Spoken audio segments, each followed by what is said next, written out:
Welcome back to the latest of my videos. My name is Scott Harris. I'm currently doing a retrospective review of my comic collection for insurance purposes, just documenting that I own all these books.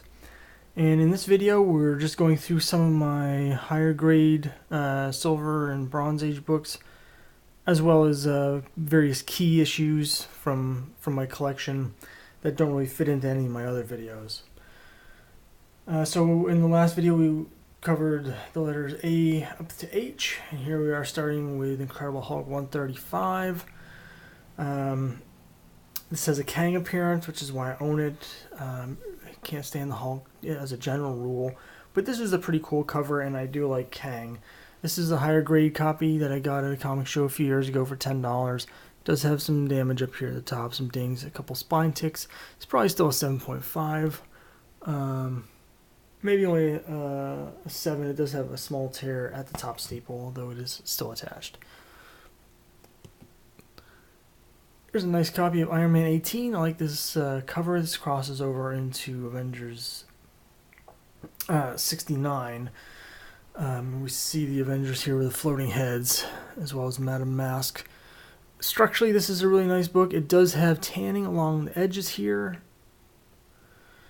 So that brings the grade down a little bit. Actually looks more like a dust shadow up here than tanning per se, but whatever, same thing. But structurally, it's still a really nice book there. It's also got a date written on the back, arrival date. Here's my copy of Jonah Hex #1. Very strong copy. It does have a little indentation here somewhere up in this area, non-color breaking. Bottom corner is a little bit blunted here and here, just a little bit. I mean, we're getting picky here. It's probably a solid 9.2, which is a miracle because I got this for $3.25 way back when no one cared about Jonah Hex in the late 80s. And I bought it at a store where they just did not take care of the comics at all. Everything was all just like jammed into these boxes, these dirty bags. Everything's all bent. Like it was horrible. I don't know how that managed to escape them. This, on the other hand, my Jonah Hex #2 does have up here at the top staple. There's some bends. It's still probably an 8.0, maybe only a 7.5. It's a little tricky. There is a bit of a ding in this top corner, but flat, glossy, no major problems. That #2 and this similarly high grade #3, which is probably at least an 8.0. It's got a ding down here at the bottom. It might be an 8.5 though. Both of these are part of an original owner collection that I received in 1986 of 70s DCs and Marvels. Most of them were low grade, but again, these issues of Jonah Hex snuck through. There were a lot of issues of Weird Western as part of that collection I got as well. And as a kid, it's what introduced me to a lot of the weirder sort of genre titles from the 70s.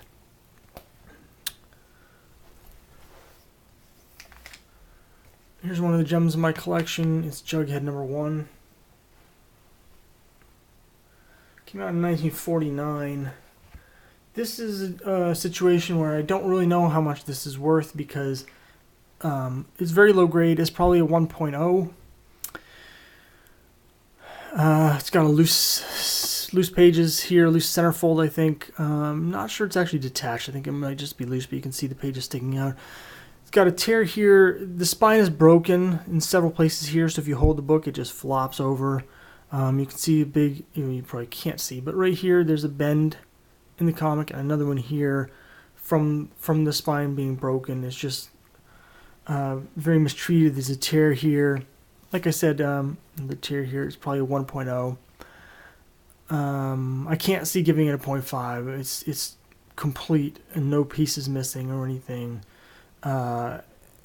So I have no trouble giving it at least a 1.0. I think 1.5 would be stretching it because of the structural damage.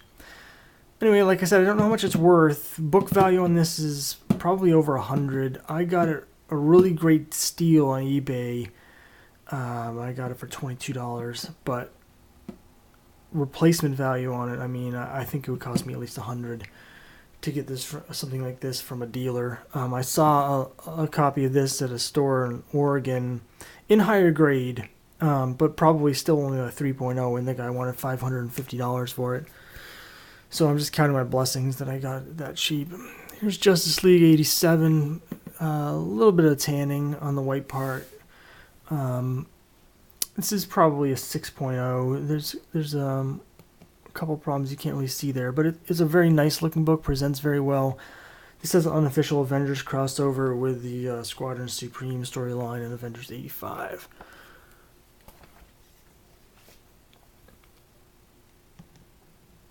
Here's my copy of Kazar number 1, higher grade. It is square bound, which is notoriously hard to find in high grade. The bottom here does have a bit of dinging, and there is one break in the binding right here.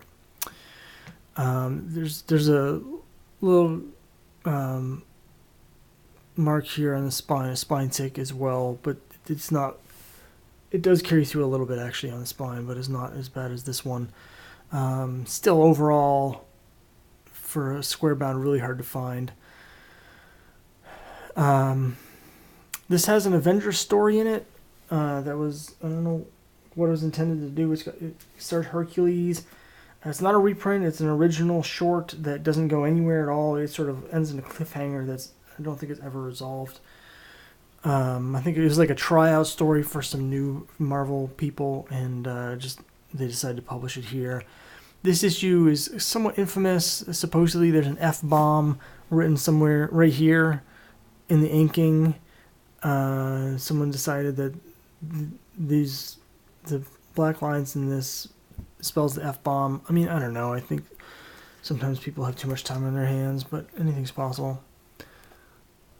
Here's some more higher grade Archies from the 15 cent and 20 cent eras. As I mentioned in the last video, these are really hard to find in high grade because they weren't really being bought by collectors. They were being bought by kids to read, and so they ended up being trashed.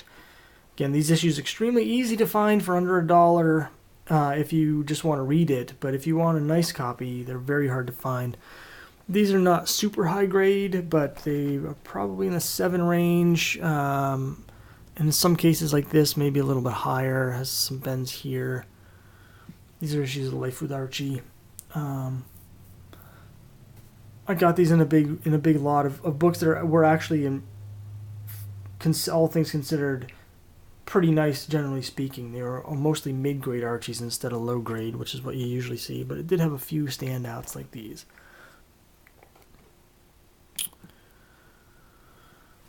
Kind of a trippy cover from Lois Lane, playing with perspective, Superman, look, the whole world is turned upside down. Well, maybe, or it might just be Superman flying upside down, because he can do that, My favorite era of Lois Lane here, Rose and Thorn backup stories. I always love this 25 cent era DC. The design elements from this era are great. This is a nice high grade copy. It does have some overhang on the top edge where the cover was too big, so it's probably only a 7.0 or 7.5. Again, probably the same grade range here. This is actually a very nice looking copy. It has a thumb mark here and here, or some thumb bends. It's got a little bit of a binding issue here.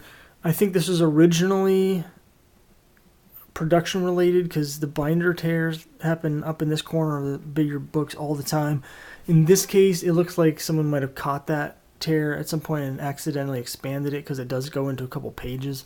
There's also a tiny piece missing out, which CGC will just like have an absolute conniption fit, because if you have the tiniest little piece missing, it's just like their OCD kicks in, and you just forget it. It's not that big a deal for me. I'd still give this a 7.0 even with the piece missing.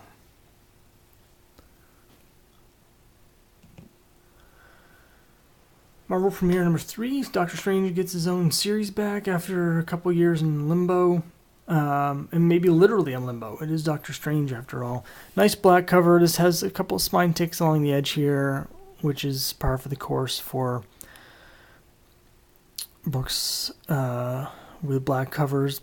But I think it's still a solid 7.5, maybe an 8.0 even with the spine ticks. I think a few spine ticks are reasonable. And there's actually really only a couple, so... Barry Smith cover, by the way. And here's my beautiful copy of Marvel Spotlight number 5. It's a 7.0. I know this because I brought it to the CGC forums and had a bunch of people look at it. Actually, only a couple very tiny spine ticks. One right there. That's pretty much it. Black cover looks great. Here's the problem up here. Tiny thumb tear here that leads to a little crease. I did have an opportunity when I bought this. This is the same exact story that I told in my Avengers 16. I could have gotten a higher grade copy that did not have this. It was $5 more. I didn't have $5 more actually at the time. I didn't have $5 more. This was it. So I ended up with this copy. And so it's a 7.0. The other copy is probably a 9.2 and is probably worth 4 times as much. But this still, I've had this, like my Jonah Hex collection. I bought this at a time when nobody cared about Ghost Rider. It was right around the time when the new Ghost Rider series started. So very quickly people started caring about Ghost Rider. And that took off pretty much immediately. Here's my copy of Marvel Team Up 5. It does have non-color breaking bend right here. A little bit of a miswrap as well, but it's a bright white cover. We've discussed a few times in these videos how hard it is to find a nice white cover. There are a couple stress lines at this staple, and it looks like right here there's a color breaking tick. You can barely see breaking that black. That's about it. I think it's a solid 8.5. It's just a beautiful copy, and it's hard to find them that white. Our Fighting Forces 124, second issue with Losers. Joe Kubert's design is fantastic, especially on this series. He loved to play around with moving the logos and incorporating them into the images. I have a complete run of this series from 123 up until 181, the last issue. This is the only one we're going to be looking at. It's probably a nice 7.0. Has a little bit of tanning at the top edge that kind of holds it back. Speaking of tanning, this higher grade PEP 219 has a little bit of tanning. You can't really see it, I don't think. But if you see it in person, it just the colors don't quite look as sharp. And the back cover, it's obviously has a dust shadow. Secrets of Haunted House number 1. This is a little ways. This is mid-70s DC horror. They had their big relaunch in '68 of all their horror titles when the code loosened up and really let them start doing that. They kind of had a second wave around '71 of new horror titles. This is after all of that. Black cover, some spine ticks here is probably a 6.5 or 7.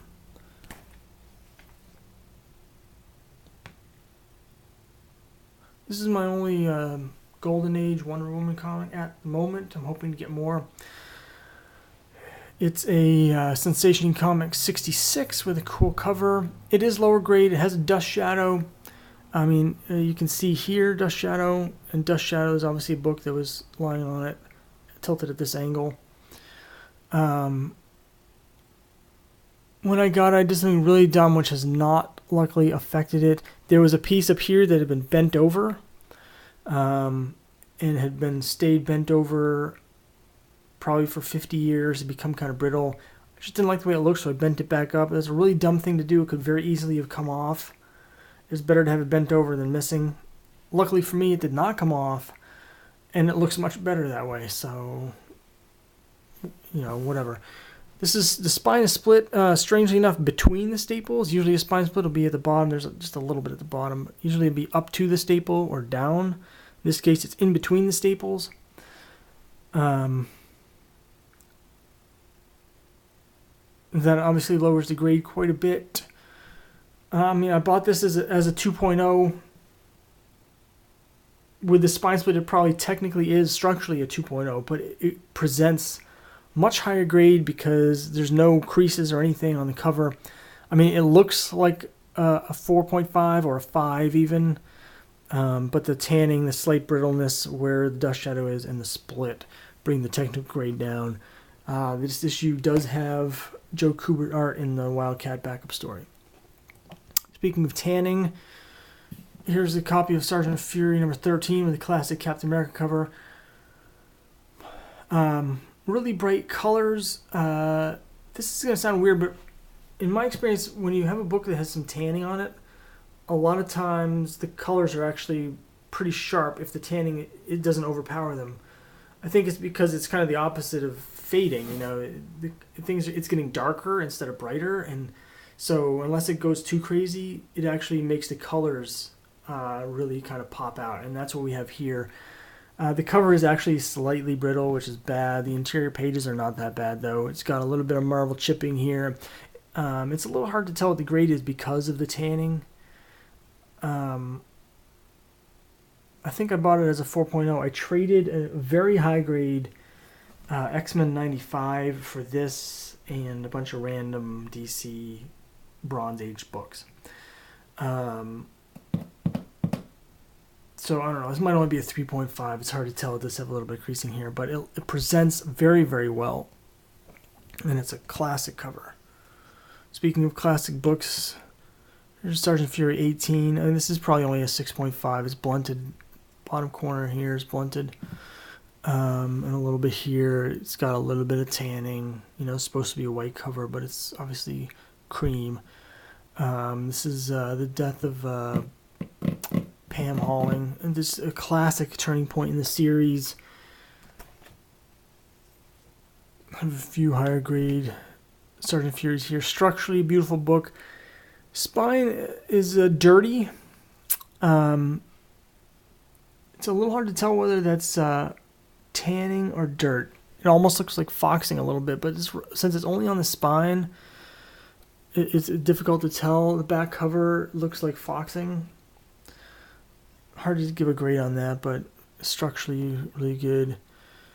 This is a little bit higher grade, probably a solid 7. It does have a little bit of a dust shadow along the top edge. Great John Severin cover. One of his best, I think, for that series. That's just maybe just me.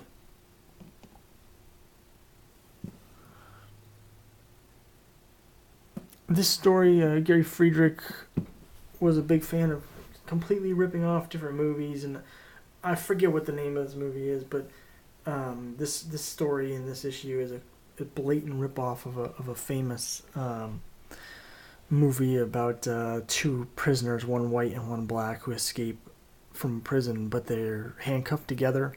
Same thing happens here. It's Gabe Jones. He gets handcuffed to a Nazi. A complete ripoff. Sergeant Fury 97, frame cover. Nice higher grade copy. 7.5, maybe an 8.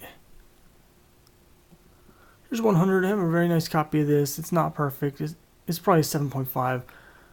And maybe only a 7. It does have a color breaking crease right here. It's got a tiny tape pull on the G.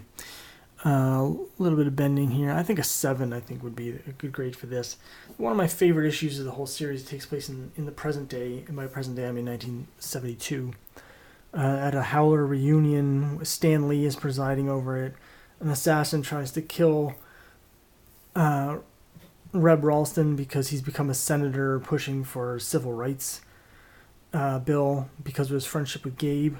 And then after the guy shoots him, the rest of the Howlers chase him through New York.